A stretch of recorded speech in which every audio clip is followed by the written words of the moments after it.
ഞാൻ ഈ പറയാൻ പോകുന്ന കാര്യമേ നിങ്ങൾക്ക് എത്ര പേർക്ക് റിലേറ്റ് ചെയ്യാൻ പറ്റുമെന്ന് അറിയത്തില്ല. പക്ഷെ ഒരു ദിവസം ലേറ്റ് ആയി കഴിഞ്ഞാൽ അന്ന് നടക്കുന്ന എല്ലാം എന്നും കറക്റ്റായിട്ട് നടക്കുന്ന കാര്യവും ലേറ്റ് ആവും അല്ലേ. പക്ഷേ ആകെ നല്ലൊരു സംഭവം സംഭവിച്ചെന്താണെന്ന് വെച്ചാൽ അന്നത്തെ ദിവസം നല്ല പെർഫെക്റ്റ് ആയിട്ടുള്ള നെയ്ച്ചോറിൻ്റെ റെസിപ്പി കിട്ടി. അപ്പോൾ ഇതാ വീഡിയോയിലേക്ക് കിടക്കാം. അസ്സാം വലൈക്കും എവ്രി വൺ. എല്ലാവരും സുഖമായിട്ടിരിക്കുന്നു വിശ്വസിക്കുന്നു. അൽഹംദുലില്ലാ ഞാനിവിടെ സുഖമായിട്ടിരിക്കുന്നു.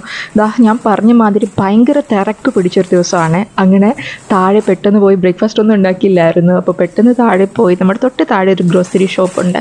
ഗ്രോസറി ഷോപ്പല്ല, ആക്ച്വലി ഈ കുറച്ച് ബേക്കിംഗ് ഐറ്റംസ് ഒക്കെ ഉള്ള ഷോപ്പാണ്. പക്ഷേ അത്യാവശ്യം ഇതുമാതിരി ഇൻസ്റ്റൻ്റ് ആയിട്ട് ഉണ്ടാക്കാൻ പറ്റിയ സാധനങ്ങളൊക്കെ കിട്ടും കേട്ടോ. അങ്ങനെ ഞാൻ പാല്, ചോക്കോസ് അങ്ങനത്തെ ഐറ്റംസ്, അതായത് പെട്ടെന്ന് ഉണ്ടാക്കി കഴിക്കാൻ പറ്റിയ ഐറ്റംസൊക്കെ അങ്ങനെ വാങ്ങിച്ചുകൊണ്ട് വന്നു. പക്ഷേ തലേന്ന് വെച്ച് ഓട്സ് ബാക്കിയുണ്ടായിരുന്നു. അപ്പം അതുകൊണ്ട് കുറച്ച് അത് വെച്ചൊക്കെ ഇങ്ങനെ അഡ്ജസ്റ്റ് ചെയ്യുമായിരുന്നേ. അങ്ങനെ സാധനങ്ങളൊക്കെ എല്ലാം എടുത്ത് വെക്കലാണ്. പിന്നെയാണ് ഓർത്തത്, ഞാൻ പറഞ്ഞല്ലോ ഒന്ന് ലേറ്റായാൽ പിന്നെ എല്ലാത്തിനും ലേറ്റ് ആവുമെന്ന്. ഞാൻ ആക്ച്വലി ബീഫ് എടുത്ത് വയ്ക്കാൻ മറന്നുപോയിട്ടുണ്ടായിരുന്നു. അപ്പം ഞാൻ നെയ്ച്ചോറും ബീഫും വെക്കാമെന്നാണ് വിചാരിച്ചത്. അതാകുമ്പോൾ എളുപ്പമല്ലേ. പിന്നെ ബീഫിൻ്റെ റെസിപ്പി ഞാൻ ഇതിനകത്ത് കാണിക്കുന്നില്ല കേട്ടോ. പെർഫെക്റ്റ് നെയ്ച്ചോറിൻ്റെ റെസിപ്പിയാണ്. അപ്പം ഇൻഷാ അല്ലാഹ് നിങ്ങൾ എല്ലാവർക്കും ഇഷ്ടപ്പെടും കേട്ടോ. എന്തായാലും ട്രൈ ചെയ്ത് നോക്കണം. നെയ്ച്ചോറ് എപ്പോഴെങ്കിലും നിങ്ങൾ ഇങ്ങനെ ഉണ്ടാക്കി നോക്കണം കേട്ടോ. അപ്പോൾ ബീഫ് ലേറ്റ് ആയതുകൊണ്ട് ഞാനിങ്ങനെ ഫാനിൻ്റെ അടിയിൽ കവർ ഇങ്ങനെ ഊരിട്ട് വെക്കുകയാണ്. അപ്പോൾ ഇങ്ങനെ വെക്കുകയാണെങ്കിൽ പെട്ടെന്ന് ഐസ് പോകും കേട്ടോ. ചിക്കൻ ആണെങ്കിലും ബീഫാണെങ്കിലും മീനാണെങ്കിലും ഇങ്ങനെ വെച്ചാൽ പെട്ടെന്ന് ഐസ് പോകും.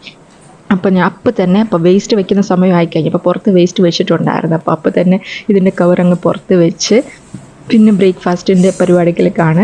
കാര്യമായിട്ടൊന്നുമില്ല, ചായ ഇങ്ങനെ ചായ ഇടണം. പിന്നെ എനിക്ക് ഈ പറഞ്ഞ മാതിരി ചോക്കോസ്, പിന്നെ മോക്ക് അൽഹംദുലില്ലാ ഞാൻ നേരത്തെ ഇങ്ങനെ കൊടുത്തായിരുന്നു മോളുടെ ഫുഡ്.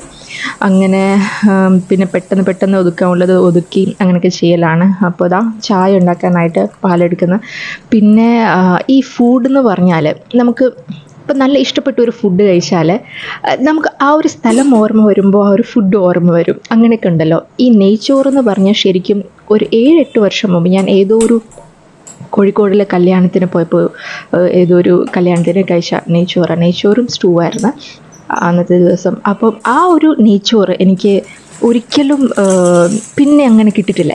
എല്ലായിടത്തും പല കല്യാണത്തിനും പല ടേസ്റ്റാണല്ലോ. അപ്പോൾ ഞാൻ എത്ര ട്രൈ ചെയ്തിട്ടുണ്ട് എനിക്ക് ആ ഒരു പെർഫെക്റ്റ് ആയിട്ടുള്ള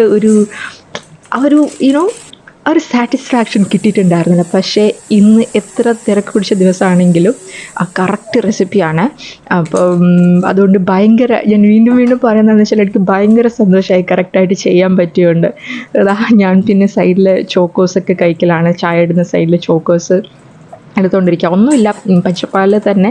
പണ്ട് എനിക്കൊരു തെറ്റിദ്ധാരം ഉണ്ടായിരുന്നേ, ഈ പാല് തിളപ്പിച്ചിട്ടേ കുടിക്കാവുള്ളൂ. പക്ഷേ അങ്ങനെയല്ല കേട്ടോ. അത് പാസ്ചറൈസ്ഡ് അല്ലേ, ഓൾറെഡി ട്രീറ്റഡ് ആയിട്ടാണ് വരുന്നത്.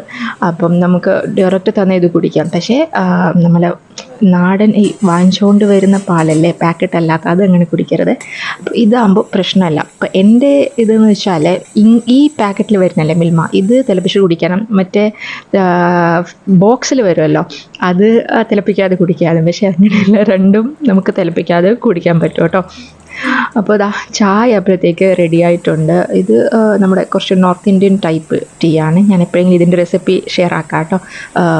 എന്താ ഇതിന് പറയുന്നത്, കടക് ചായ അതിനെ.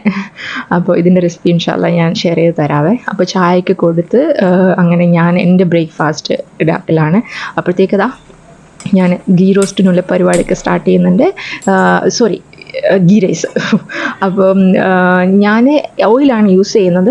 എൻ്റെ കയ്യിൽ നെയ്യ് ഇല്ലാത്തതുകൊണ്ട് ഓയിലും ചെയ്യാം കേട്ടോ. വെജിറ്റബിൾ ഓയിൽ ചെയ്യാം, അതായത് സൺഫ്ലവർ ഓയിൽ ചെയ്യാം. ഒരു കുഴപ്പമില്ല, പെർഫെക്റ്റ് ടേസ്റ്റാണ്. അപ്പം നെയ്യുള്ളവരാണെങ്കിൽ കുറച്ചുകൂടി നെയ്യ് മിക്സ് ചെയ്ത് കഴിഞ്ഞാൽ ഒരു റിച്ച്നെസ് ഉണ്ടാവും, അത്രേ ഉള്ളൂ. അപ്പം എണ്ണ ചൂടാക്കുക. ഇപ്പം അറിയാലോ, ഗീ റൈസ് നെയ്ച്ചോറ് എന്നൊക്കെ പറയുമ്പോൾ കുറച്ചധികം ഓയിൽ വേണ്ടി വരുമല്ലോ അല്ലേ. അപ്പം എണ്ണ ചൂടാക്കുക. എണ്ണ ചൂടാക്കിയിട്ട് നമുക്ക് ആദ്യം ഓണിയൻ കാരമലൈസ് ചെയ്തെടുക്കണം. അപ്പോൾ ഇതേ ഓയിലിൽ തന്നെയാണ് നമ്മൾ ബാക്കി എന്താ പറയുക എല്ലാം ചെയ്യാൻ പോകുന്നത്. അതായത് നമ്മുടെ ഏലക്കപ്പട്ട, ഗ്രാമ്പൂ ഒക്കെ, റൈസൊക്കെ ഇതേ സെയിം ഓയിലാണ് ചെയ്യാൻ പോകുന്നത്. അതുകൊണ്ട് കുറച്ചധികം ആദ്യം ഓയിൽ ഒഴിച്ച് കഴിഞ്ഞാൽ നമുക്ക് ഇങ്ങനെ ഓണിയൻ ഫ്രൈ ചെയ്ത് എടുക്കാം കേട്ടോ. പിന്നെ ഓവർ ബ്രൗൺ ആക്കല്ലോ. ഓവർ ബ്രൗൺ ആക്കി കഴിഞ്ഞാൽ, ഇപ്പോൾ നമ്മൾ ഓണിയൻ ഫ്രൈ ചെയ്യുമ്പോൾ എപ്പോഴും ശ്രദ്ധിക്കേണ്ട ഒരു കാര്യം എന്താണെന്ന് വെച്ചാൽ നമുക്ക് ഏത് പരിവാണ് വേണ്ടത്. അത് നമുക്കറിയാമല്ലോ, കാണുമ്പോൾ ഈ ഒരു കളർ ആകുമ്പോഴാണ് കറക്റ്റ് ഗോൾഡൻ ബ്രൗൺ. ഏതാണോ വേണ്ടത് അതിൻ്റെ ജസ്റ്റ് കുറച്ച് മുമ്പ് നമ്മൾ എടുക്കണം. ബിക്കോസ് അത് എടുത്തു കഴിഞ്ഞാൽ കുറച്ചുകൂടി അത് ഡാർക്കായി പോകും കേട്ടോ. അപ്പം പലപ്പോഴും എനിക്ക് പണ്ട് പറ്റിയുള്ള മിസ്റ്റേക്ക് എന്ന് വെച്ചാൽ എനിക്ക് കറക്റ്റ് ആവുന്ന പരീക്ഷ എടുക്കുമ്പോൾ കുറച്ച് കഴിയുമ്പോൾ അത് ഭയങ്കര കരിഞ്ഞ മാതിരി ഡാർക്കായി പോകും. അപ്പോൾ അതിൻ്റെ ജസ്റ്റ് ഒന്ന് മുമ്പത്തെ സ്റ്റേജ് ആകുമ്പോൾ നമ്മൾ എടുക്കണം. അപ്പോൾ നമുക്ക് കറക്റ്റായിട്ട് കിട്ടും കേട്ടോ. അപ്പം പിന്നെ ഞാൻ നേരത്തെ അപ്ലോഡ് ചെയ്ത വ്ളോഗ്സൊക്കെ കുറേ വർഷങ്ങൾ കഴിഞ്ഞിട്ട് അപ്ലോഡ് ചെയ്ത്, വർഷങ്ങൾ ഇൻ ദ സെൻസ് ഈ കുക്കിംഗ് വ്ളോഗാണ് ഉദ്ദേശിച്ചത്, ബാക്കി മോട്ടിവേഷണൽ വീഡിയോസ് ആണല്ലോ ചെയ്തത്. പക്ഷേ അൽഹംദുലില്ലാ സപ്പോർട്ടൊക്കെ അത്യാവശ്യം ഉണ്ടായിരുന്നു. Thank you so much. അപ്പോൾ ഈ ഒരു പരിവാകുമ്പോൾ നമുക്ക് എടുക്കാം കേട്ടോ. പിന്നെ ആദ്യമായിട്ടാണ് നിങ്ങൾ എൻ്റെ വീഡിയോ കാണുന്നതെങ്കിൽ ഹലോ, എൻ്റെ പേര് ഫർസാനയാണ്, ഞാൻ ലക്ഷദ്വീപിൽ നിന്നാണ്. അപ്പം അപ്പോൾ നമ്മൾ ഒന്നിന് മാറ്റിയിട്ട് നമുക്ക് ഇതിനകത്ത് ഇനി ഇട്ട് കൊടുക്കേണ്ടത് മറ്റേ മുന്തിരിയല്ലേ, റീസൺസ്, മുന്തിരിയും നട്ട്സും. കാഷ്യൂ ആണ് ഇടേണ്ടത്. പക്ഷെ എൻ്റെ കയ്യിൽ കാഷ്യൂ ഇല്ലാത്തതുകൊണ്ട് ഞാൻ ബദാം വെച്ച് അഡ്ജസ്റ്റ് ചെയ്തു. ബദാം ഇട്ടാലും കുഴപ്പമില്ല, പക്ഷേ കാഷ്യൂ ഇട്ടാലാണ് അത് ഒരു ഇത് വരുന്നത്. പക്ഷേ ഞാൻ ആക്ച്വലി ഇടാൻ മറന്നു പോയതാണ്. അങ്ങനെ ഞാൻ ഗ്രാമ്പൂ, ഏലക്ക, പട്ട, ബേ ലീഫ് ഉണ്ടെങ്കിൽ അത് ഇട്ടോ, അതും എൻ്റെ കയ്യിലില്ല, അതുകൊണ്ട് ഞാൻ ഇട്ടില്ല. അപ്പോൾ ഞാൻ ഇത് ഇട്ടിട്ടാണ് ഓർത്തത്, അതാ ഇത് മറ്റേ റേസൻസ് ഇട്ടിട്ടില്ലല്ലോ എന്ന്. അപ്പോൾ ഞാൻ അതുകൊണ്ട് സൈഡിൽ ജസ്റ്റ് ഒന്ന് ഇട്ടിട്ട് അത് ജസ്റ്റ് ഒന്ന് റോസ്റ്റ് ചെയ്തിട്ട് എടുത്ത് മാറ്റി വയ്ക്കാമെന്ന് വിചാരിച്ച് അത് ഇട്ട് കൊടുക്കലാണ്. ജസ്റ്റ് ഒന്ന് 2 സെക്കൻഡ് ചെയ്താൽ മതി, ഇത് പെട്ടെന്നാവുമല്ലോ. പ്രത്യേകിച്ച് റീസൺസ് എന്നൊക്കെ പറയുമ്പം പെട്ടെന്ന് അതിങ്ങനെ പൊങ്ങി വരുമല്ലോ, അപ്പോൾ എടുത്താൽ മതി. ഡാർക്ക് കരിഞ്ഞു പോകണ്ട കേട്ടോ. ഇത് ബദാം പിന്നെയും കുഴപ്പമില്ല, മറ്റേത് അങ്ങനെ അത്ര കരിഞ്ഞു പോകണ്ട കേട്ടോ. പിന്നെ ഇടയ്ക്ക് ഞാൻ ഷോർട്സും ഇട്ട് കൊടുക്കലുണ്ട് ഇതിൻ്റെ. പിന്നെ എൻ്റെ ഇൻസ്റ്റഗ്രാമിൽ ഫോളോ ചെയ്യാത്ത ആരെങ്കിലും ഉണ്ടെങ്കിൽ ഫോളോ ചെയ്യുക. ഫർസാന ഹെയോ ആണ് അതിൻ്റെ ഐഡിയുടെ പേര്. ഞാൻ വേണമെങ്കിൽ ലിങ്ക് താഴെ ഡിസ്ക്രിപ്ഷനിൽ കൊടുക്കാം കേട്ടോ. പിന്നെ ഇതിൻ്റെ റെസിപ്പിയുടെ കറക്റ്റ് മെഷർമെൻറ്റ്സ് വേണമെങ്കിൽ താഴെ കൊടുക്കാം കേട്ടോ. അപ്പം ഇൻസ്റ്റഗ്രാമിൽ ഞാൻ ഇടയ്ക്കിടയ്ക്ക് വേറെ ഫുഡിൻ്റെ ഷോർട്സൊക്കെ, അതായത് റീൽസൊക്കെ ഇടുന്നുണ്ട്. എനിക്ക് എപ്പോഴും കൺഫ്യൂഷൻ റീൽസും ഷോർട്സും. യൂട്യൂബിൽ ഷോർട്സ്, ഇൻസ്റ്റയിൽ റീൽസും. ഓക്കെ, അപ്പോൾ ഇത് റെഡിയായി. പിന്നെ ചോറ് ഞാൻ ഉണ്ടാക്കുന്നത് 1 കപ്പിലാണ്. നമ്മൾ 2 പേരേ ഉള്ളൂ കഴിക്കാനായിട്ട്. അപ്പം 1 കപ്പിന് 1.5 കപ്പ് വാട്ടർ, തിളച്ച വെള്ളം ഒഴിക്കണം കേട്ടോ. അപ്പം നിങ്ങൾ ഈ സമയം കൊണ്ട് വെള്ളം തിളപ്പിക്കാനായിട്ട് വെക്കണം ചോറിനുള്ള. പച്ചവെള്ളം ഒഴിച്ച് കഴിഞ്ഞാൽ എന്താ സംഭവിക്കുകയെന്ന് വെച്ചാൽ ഉള്ളിൽ റൈസ് കുക്കായി ഉണ്ടാവില്ല, പക്ഷെ പുറത്ത് ഭയങ്കര സ്റ്റിക്കി ആയിരിക്കും. നമ്മൾ കണ്ടു കഴിഞ്ഞാൽ വെന്ത മാതിരി ഇരിക്കും, പക്ഷേ ചിലപ്പോൾ ഉള്ളിൽ വെന്ത് കാണത്തില്ല. അപ്പോൾ ഉണ്ടാക്കുന്ന മുമ്പ് തന്നെ നമ്മൾ ഒരു 15-20 മിനിറ്റ് അറ്റ്ലീസ്റ്റ്, മാക്സിമം 1/2 മണിക്കൂർ, അതിന് കൂടുതൽ വേണ്ട, നമ്മൾ ഏത് റൈസാണോ അത് വെള്ളത്തിൽ കുതിർത്ത് വെക്കുക കേട്ടോ. കഴുകിയിട്ട് വെള്ളത്തിൽ കുതിർത്ത് വയ്ക്കുക. എന്നിട്ട് വെള്ളം കളഞ്ഞാൽ മതി. കളഞ്ഞിട്ട് പിന്നെ നമുക്ക് ഇതിനകത്ത് ഇട്ടിട്ട് ജസ്റ്റ് റോസ്റ്റ് ചെയ്ത് മാതിരി ജസ്റ്റ് ഒന്ന് വെള്ളം കംപ്ലീറ്റ്ലി പോകുന്നവരെ ജസ്റ്റ് ഒന്ന് ഫ്രൈ ചെയ്തെടുക്കാം. ഫ്രൈ ചെയ്തെന്ന് വെച്ചാൽ മൊത്തം ഫ്രൈ അല്ല, മനസ്സിലായോ എനിക്ക് ഞാൻ പറഞ്ഞത്. പിന്നെ ഇഞ്ചി വെളുത്തുള്ളി ഞാൻ ജസ്റ്റ് ഒന്ന് ഇങ്ങനെ ചെറിയ പീസസ് ആക്കിയിട്ട് കട്ട് ചെയ്തിട്ട് ഇട്ട് കൊടുത്തിട്ടുണ്ട്. നെയ്ച്ചോറൊക്കെ കഴിക്കുമ്പോൾ പലർക്കും ഈ ഗ്യാസിൻ്റെ ഇഷ്യൂ വരാൻ ചാൻസ് ഉണ്ട്. അപ്പം അത് വരാതിരിക്കാൻ വേണ്ടി കുറച്ചൊന്ന് ഇഞ്ചി വെളുത്തുള്ളി ഇട്ട് കഴിഞ്ഞാൽ നന്നായിരിക്കും കേട്ടോ. അപ്പം അങ്ങനെ നിങ്ങൾക്ക് പ്രശ്നമുള്ള ആളാണെങ്കിൽ, നെയ്ച്ചോറ് കഴിക്കുമ്പോൾ അങ്ങനെ ഗ്യാസ് ഇഷ്യൂ വരുന്ന ആളാണെങ്കിൽ എന്തായാലും അത് ട്രൈ ചെയ്ത് നോക്കാം കേട്ടോ. ഇൻഷാ അല്ലാഹ് അത് വരത്തില്ല അങ്ങനെ ചെയ്താൽ. അപ്പോൾ നമ്മൾ റൈസ് ഇട്ട് ഇതൊന്ന് ഫ്രൈ ആയി വരുമ്പോൾ നമുക്ക് നല്ല ഫ്രൈ ആണെന്ന് വെച്ചാൽ വെള്ളം കംപ്ലീറ്റ്ലി ഇതിൻ്റെ വറ്റി പോവും. എന്നിട്ട് ജസ്റ്റ് ഒന്നിങ്ങനെ റൈസ് വിട്ട് മാതിരി നമുക്ക് കാണാൻ പറ്റും. ഓവർ ഫ്രൈ അല്ല, പക്ഷെ നമുക്ക് കാണാൻ പറ്റും. ആ ഒരു സ്റ്റേജിൽ വരുമ്പോൾ നമുക്ക് ഇതിനകത്ത് വെള്ളം ഒഴിച്ച് കൊടുക്കാം കേട്ടോ. പിന്നെ ലാസ്റ്റത്തേക്കാണ് വെള്ളം ഒഴിച്ച് കഴിഞ്ഞിട്ട് ഉപ്പ് ഇട്ടാൽ മതി കേട്ടോ. അപ്പോൾ ഈ കപ്പിലാണ് ഞാൻ എടുത്തത്. സാധാരണ ഒരു നമ്മൾ ക്യാപ്പച്ചോണിക്ക് കുടിക്കുന്ന ചെറിയ കപ്പല്ലേ, ചായ കുടിക്കുന്ന കപ്പ് തന്നെ, ആ കപ്പിലാണ് എടുക്കുന്നത്. അപ്പോൾ നിങ്ങൾക്ക് ഏത് കപ്പിൽ വേണമെങ്കിലും എടുക്കാം. ഏത് കപ്പിലാണോ എടുക്കുന്നത് അതിൻ്റെ ഒരു മെഷർമെൻറ്റിൽ തന്നെ വാട്ടർ എടുത്താൽ മതി. വെള്ളം എടുക്കുന്ന അതേ കപ്പിൽ എടുത്താൽ മതി. അതായത് 1 കപ്പ് വെള്ളത്തിന് ഒരു 1 കപ്പ് റൈസിന് 1.25 കപ്പ് വെള്ളം. അപ്പോൾ ചൂടുവെള്ളമാണ്. ഞാൻ ഓൾറെഡി വെള്ളം നല്ല തിളപ്പിച്ച് വെച്ചിട്ടുണ്ടായിരുന്നു. അപ്പോൾ ചൂടുവെള്ളം ഒഴിച്ച് കഴിഞ്ഞാൽ നന്നായിട്ട് വരും കേട്ടോ. മറ്റേത് ഞാൻ പറഞ്ഞ മാതിരി ഒട്ടിപ്പോവും.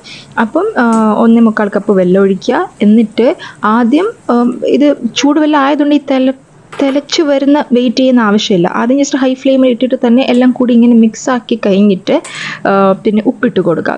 അപ്പോൾ ഉപ്പിട്ടിട്ട് പിന്നെ ഇച്ചിരി ഒന്നും ലെമൺ, നാരങ്ങയോ ഇച്ചിരി നാരങ്ങ ഇല്ലെങ്കിൽ ഒരു സ്വല്പം വിനെഗർ ഇട്ട് കൊടുത്താലും മതി കേട്ടോ. എന്നിട്ട് അടച്ചു വെച്ചിട്ട് ലോ ഫ്ലെയിമിൽ ഇട്ടിട്ട് വേണം കേട്ടോ കുക്ക് ചെയ്തെടുക്കാൻ. പിന്നെ എനിക്ക് ഇച്ചിരി ഒന്ന് എണ്ണ കുറവായിട്ട് തോന്നി ഇതിനകത്ത്. അപ്പോൾ സ്വല്പം ഒന്നും ഓയിൽ ഞാൻ ഒഴിച്ചു കൊടുത്തതാണ്. ഇല്ലെങ്കിൽ എനിക്ക് ഒറ്റപ്പിടിക്കുന്നൊരു പേടിയുണ്ടായിരുന്നു എണ്ണ കുറവായതുകൊണ്ട്. പിന്നെ ഇതിൻ്റെ ഹൈലൈറ്റ് എന്താണെന്ന് വെച്ചാൽ, നമ്മൾ കാരമലൈസ്ഡ് ചെയ്ത ഒണിയൻ അല്ലേ, അത് കുറച്ച് വെച്ചിട്ട്, അതായത് നമ്മൾ എത്ര കാരമലൈസ്ഡ് ചെയ്ത് അതിന് കുറച്ച് വെച്ചിട്ട്, അതായത് ഒരു 1/4 വെച്ചിട്ട് ബാക്കി 3/4 ഇതിനകത്ത് ഇപ്പോഴേ ഇട്ട് കൊടുക്കണം കേട്ടോ. അതിൻ്റെ കൂടെ തന്നെ റീസൺസും ഇപ്പോഴേ ഇട്ട് കൊടുക്കണം. മറ്റേ കാഷ്യൂ പിന്നെ ഇട്ടാൽ മതി കേട്ടോ. പിന്നെ വേറെ എന്തോ കാര്യം ഞാൻ പറയാൻ വിട്ടുപോയെന്ന് തോന്നി. അല്ലേ, എല്ലാം പറഞ്ഞല്ലോ അല്ലേ.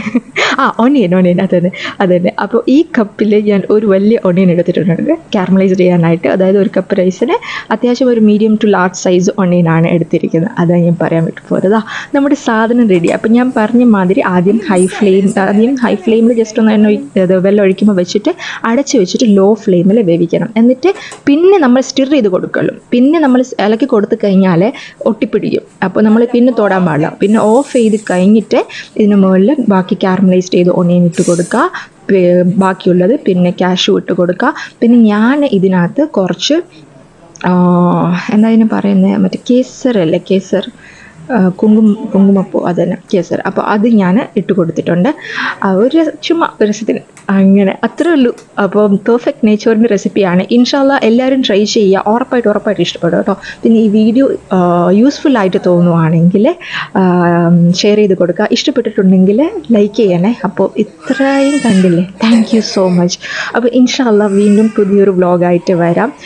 എല്ലാവർക്കും ഇഷ്ടമായെന്ന് വിശ്വസിക്കുന്നു. ശരി, എന്നാൽ നമുക്ക് പിന്നെ കാണാം. അസ്സലാമു അലൈക്കും.